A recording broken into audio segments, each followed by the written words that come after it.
Melchor, también de la Academia, licenciado Adrián Recinos. Fuertes los aplausos para él, por favor.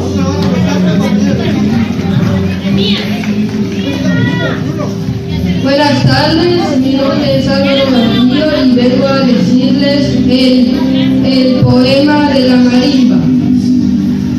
Simbra marimba tu canto, melodías de cristal, y tiembla la cordillera cuando vibra tu madera de sonoro instrumental.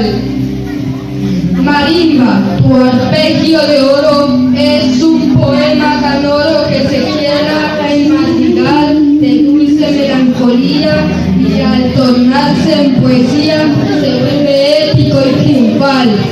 Por eso la raza entera tanto te quiere y te admira, y el que está lejos suspira por tus notas de turpial, porque eres marimba lira, la pauta donde se inspira la leyenda de Quetzal. Marimba, me han dicho que te labraron en lejanos astilleros, que extrañas manos tallaron tus teclas en los maderos de Honduras o Yucatán.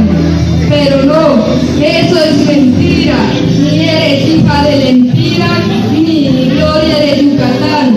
Tú naciste en esta tierra, tu abolengo es de Bengala,